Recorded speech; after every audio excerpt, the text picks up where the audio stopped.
Just ask you one more thing, because you said that it is the United States of America that has managed to get the amount of aid into Gaza since the beginning of the war. You said about 150 trucks, right? Yeah. Okay. Tomorrow, the Secretary and Secretary Austin are going up to the Senate Appropriations Committee to testify about the administration's request for, at least in terms of Israel, I think it's $14.3 billion for Israel. Correct. And that's on top of what the U.S. already provides Israel, which is $3.8 roughly billion a year.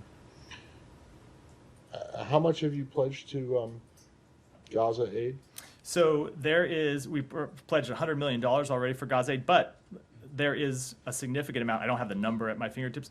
There is a significant amount in that request to Congress that is humanitarian assistance for Gaza. I'm happy to follow up and get the exact number, but there is in that request, it's not just funding for Ukraine or funding for the Israeli military or funding to secure our border. There is also a request for humanitarian assistance. Is it? Yeah, it's more than $1 billion. I don't know, but let me just say when I don't want to lose the point. But I mean, you're saying that you guys are responsible entirely for getting aid into Gaza, which you admit is not enough. Let me make, and it's 150 trucks in the last 3 weeks. Let me make clear. And you've pledged $100 million. Let me make clear which is not nothing, but it's not 14.3 billion. Let me make clear what I meant by those comments. It is not the United States that is providing all of the food, water, medical assistance on those trucks. You just said that it is the United States of America. You said let me explain, and I'm explaining to you what I meant.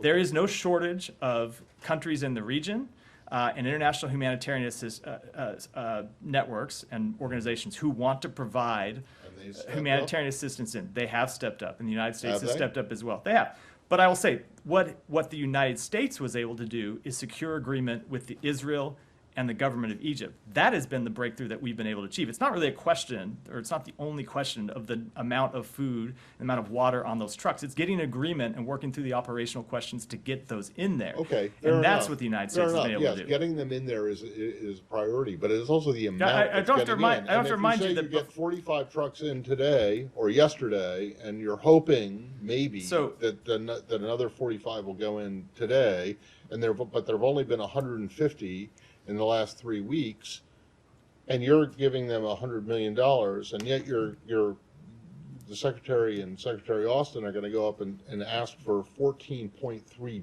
billion to go to Israel,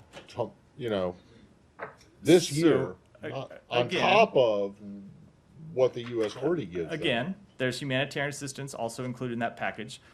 There are no shortage of other countries who want to provide humanitarian assistance to the Palestinian people. But I don't think I have to remind you that before we secured this agreement, there were hundreds of trucks lined up in Egypt outside Rafah that couldn't go in. So it was the leadership of the United States that has gotten that gate open and gotten them in. Credit for brokering a deal to get it in. I'm just questioning, when you say that, oh, wow, it's the United States of America that's managed to get humanitarian aid in, after you get the agreement to get it in, it's the amount of aid that's going in, and it is also. But the barrier to that aid getting in has not been the amount of assistance on the Egyptian side. Is getting it inspected and getting it moved through, and that's what we've been able to work on. Saeed, I'm going to come to someone else.